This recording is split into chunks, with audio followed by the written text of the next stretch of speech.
Hi, I'm KorbiK My, and today I'll be talking to you about the probiotic drink kombucha.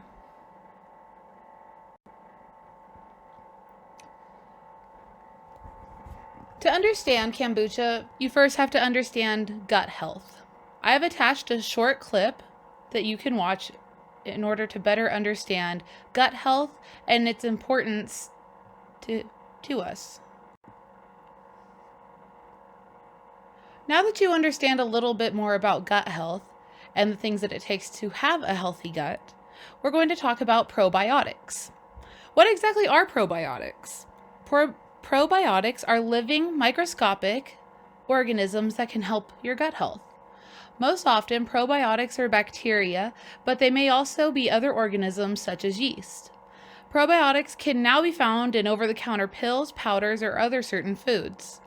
Foods containing probiotics would be certain yogurts, fermented grains, or dairy, such as kefir, Yakult. There's also apple cider vinegar, which is kombucha kind of stems from as well. Probiotics are crucial for balancing the good and bad bacteria located throughout our digestive system.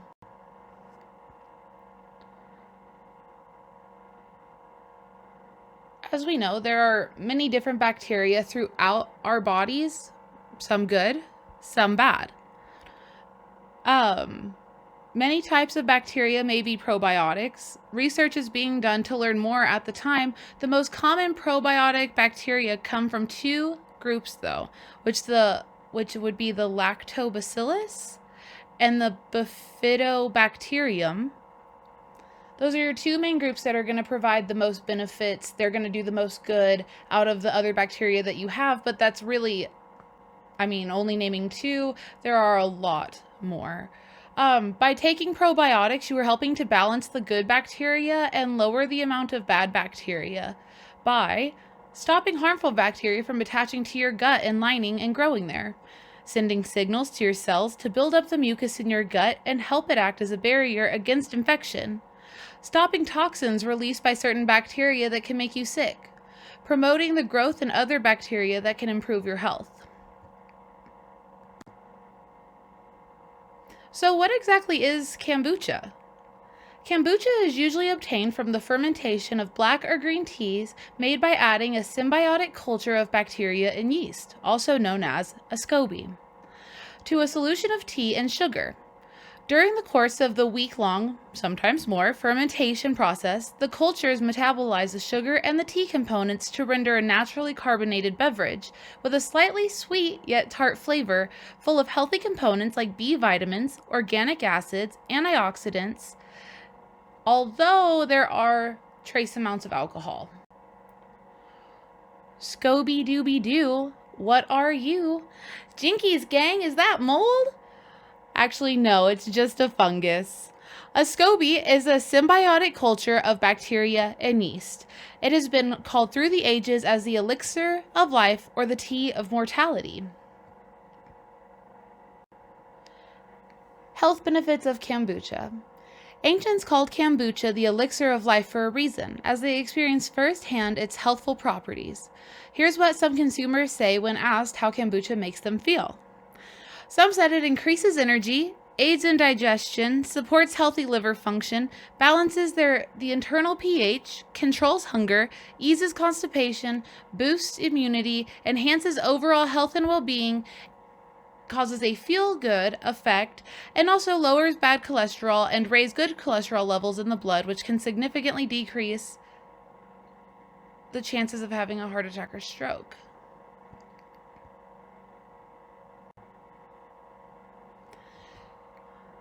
Kombucha also has a lot of health claims that have not really been verified yet. It has been researched for the past 150 years in labs all over the world, from China, India, Russia, Germany, Korea, etc.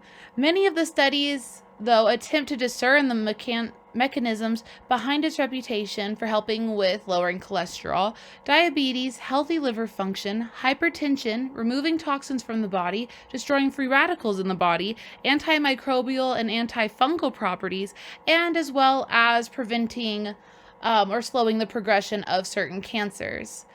As stated above, these specific health claims do not have enough clinical research to adequately determine if kombucha can actually aid in these concerns. And also, just because kombucha has been studied for the past 150 years, it has actually been around for over 2,000 years. Also, a little brief part of history too. It's normally passed through like generation to families and families through the SCOBY. Say you have multiple scobies in your jar of kombucha, you could go and take one of those, give them to your neighbor, give them to your friend, and they would start their own jar of kombucha. So that's kind of how it gained popularity, because people could share it with one another. It's been known as like a traditional type of medicine. So it's obviously been around for a long time. Testimonials. Kombucha is one of the only other beverages I drink, and when I do, I always feel like it's a treat. Says Kourtney Kardashian from Keeping Up with the Kardashians, obviously. Having a good balance of probiotics in your system is important for your gut, but also helps the appearance of your skin.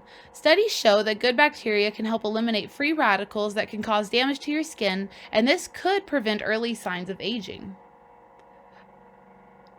Which I'm pretty sure Kourtney Kardashian is about 45, and she looks younger than I do, and I'm 24. I know there's also like cosmetic surgeries that have been done, but let's chalk it up to kombucha for now. Risks.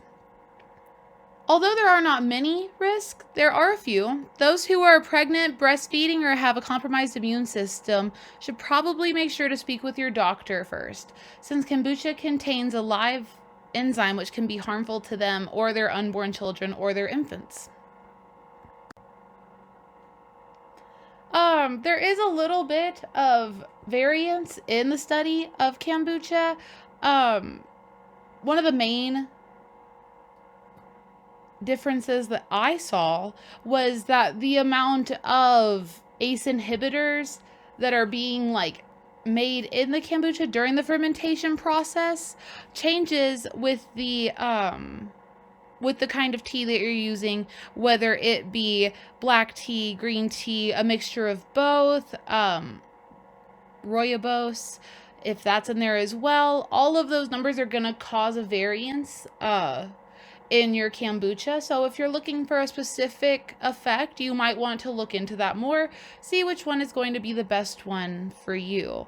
Also, the amount of biofilm that's going to come from your black tea versus your green tea could be different. You could have a lot more beverage compared to biofilm, which would be your like SCOBY, your actual live cultures and such.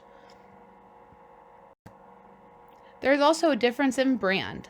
Kombucha contains B vitamins, antioxidants, and probiotics, but the drink's nutritional content will vary depending on the brand and how it is prepared, so you will want to read the nutrition label. Many store-bought varieties contain about 30 calories and about 2 to 8 grams of sugar for every 8-ounce serving.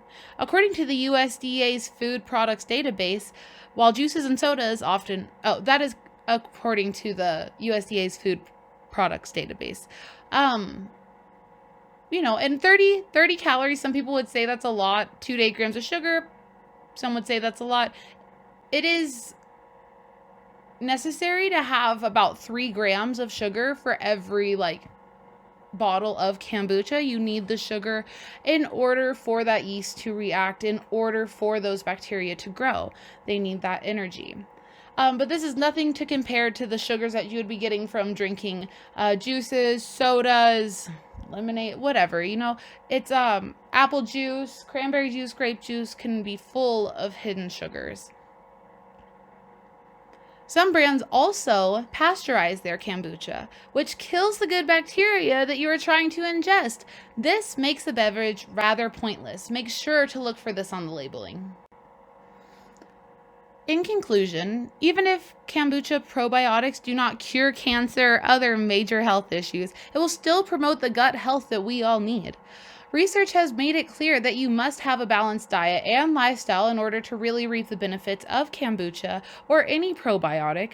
It is not a miracle drink, and researchers, scientists, nutritionists, dietitians have all acknowledge that. You must put in work in other areas if you would like to really reap the benefits. You cannot just drink this kombucha and have your perfect health.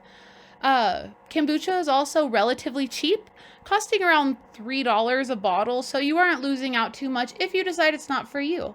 You know, there's not much of a risk factor. I have drank kombucha many times. At first, I could not stand it. I was like, who would drink this? They're crazy. But it is an acquired taste, and now oftentimes I will find myself craving it. It's actually quite refreshing. And then right there, I've got Scooby-Doo giving the thumbs up, or Scooby-Doo, whatever you would like to call him. And that brings me to my references. There were actually a lot of references on this topic, and I found them really helpful. Thank you for listening to my presentation about kombucha. I hope you enjoyed it, and I hope you'll try some yourself.